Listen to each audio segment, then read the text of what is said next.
It's finally here. A new real official Super Elite Online Yu-Gi-Oh! Simulator for the modern advanced Yu-Gi-Oh! Format. Oh no, the Master Duel has been blessed upon us by the Starbreak Konami intern who was caught playing Dragon-Maid Vehicroids on Dueling Book. And today, I, the proest of gamers, will review this great online game for you, the Yu-Gi-Oh! Fan who is watching this on a device and has still not bothered to try this absolutely free game out for him or herself. I mean, who am I kidding with this game? In this review, you will find subpar card game gameplay, a dying computer, mild language, and funny Yu-Gi-Oh! Moments. Anyway, without further ado, let's link into these tools and prove our worth in the Ready Duelist 1 metaverse.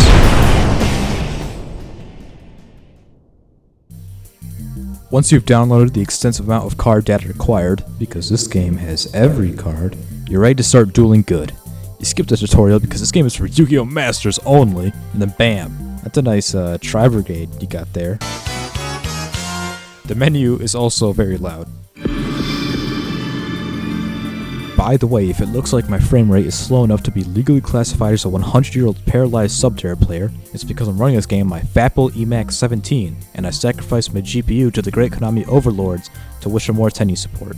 Then I learned to be careful what I wish for. Oh yeah, it's time to Master Duel. Build a deck. Don't build a deck. Accidentally click this button and give your bank account a heart attack. Yu-Gi-Oh! Master Duel proves once again that just like in the real game, the strongest card is in fact the credit card. This menu is nice, but it kinda looks like all these buttons just wanted to get that f*** away from alternative here. But hey, at least you get a good view of Eldritch raising the roof. When you check out the decks, you'll find that your starter deck is trash, so I guess we're going to the shop. See, Yu-Gi-Oh! Master Duel has a neat resource system with gems and card points. I actually forgot what they're called when writing this. You get the gems by doing missions like logging in or playing in solo mode, or, buying them. These gems can be used to buy packs at the shop, which is not all an addictive downward spiral. You could then dismantle these cards to make some card points that, while useless alone, can be used together to make another card. The average common card when dismantled gives you about 10 card points, and it takes 30 to make a card. This sucks, but it's better than having to pull all the cards from packs. When you pull or craft a super rare or ultra rare card, that's right, there's rarities, you unlock a somewhat archetype related pack. This allows you to spend your gems more efficiently, but whatever you do, don't spend them all on building Yu-Gi-Oh! Card Curry. I just thought it would be fun, I swear! These aren't a time limit, by the way, because that would be ridiculous otherwise. Now all this is very important information when starting the game, and you will actually have less fun if you try to play it without this knowledge. Or maybe you won't. Who am I to know what you like? What am I? Some kind of psychic or something? What I do know is that there's a bunch of other stuff, but this isn't a guide video channel, this is a gamer channel. Anyway, let's just hop on ranked and show these third-rate duelists up. Oh yeah, mates. Similar to the dueling links, no, not those links, Konami has put mates into the game as another way to express oneself. You play the rock, paper, scissors bot if you're impatient, you play the rabbit if you're a hidden boss, Ash Blossom if you, play Yu-Gi-Oh! And you play the sports card because you're a shitter. So after you've set up your profile to let people know that you are in fact the #1 most illiterate duelist, you're ready to duel. Ranked because I'm not scared. Bronze, silver, gold, and if you're enough of a game master, platinum. The bronze logo being a B just reminds me that the best B-boys still aren't in this game. Konami, please. Alright, first match we're against Bo. Looks like things are going pretty alright. Oh, fuck! As the astute Yu-Gi-Oh! Gamer may have noticed, this game runs on the OCG ban list because this is a global video game, and what else would it be? As you can imagine, this means that all your friends that you thought were dead are back, and with a vengeance. By any means, this makes Thunder playable, but it also means you have to put up with this shit again. Besides that, the gameplay is actually pretty fun. Sure, some of the animations are kind of long, but for the most part, the game is actually kind of good, except when up against Trap Tricks. This deck isn't even that good while so many people playing it. I don't understand. I mean, I get it. I get why Yu-Gi-Oh! Players want to play these cards, but I personally just don't see the appeal of the Gravedigger Strap Hole Goblin. Sometimes there are even special events that become available, like the Xyz event, where you can only play Xyz monsters. This happened, I just don't have any footage of it. It was real though, unlike my credibility. At the time of making this video, they just announced a new event for normal and rare rarity cards only.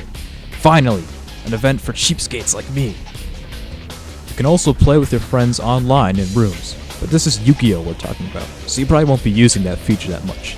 And even if you do have friends, they probably won't want to play with you, because even once you convince them to download this game, you might not have a friend anymore after trying to explain to them the intricacies of normal summon Alistair.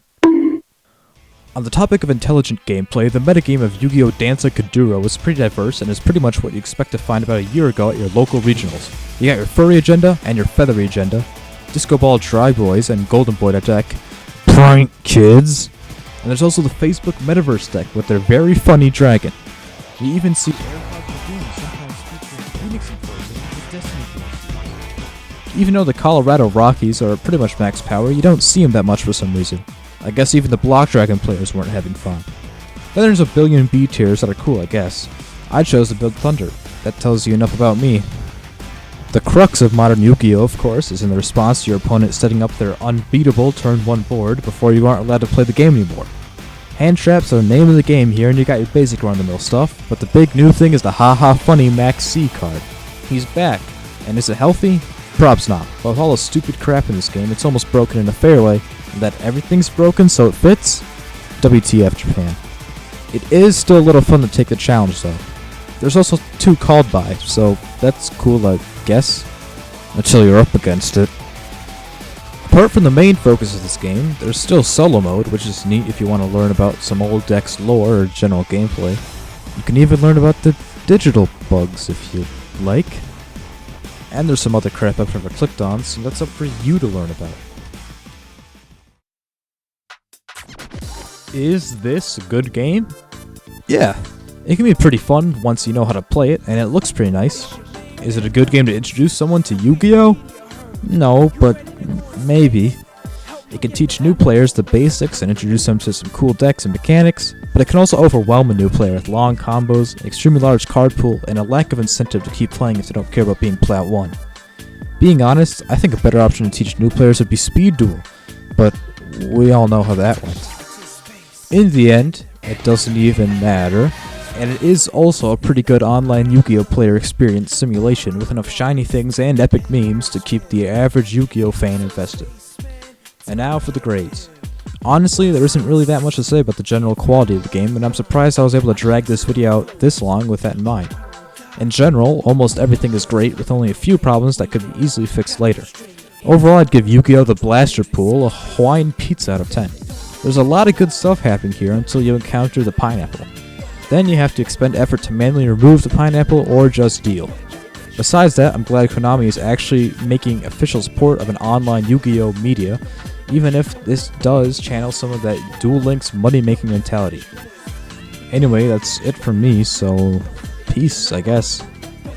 When you truly think about it, this really was the Yu-Gi-Oh! Master Duel all along.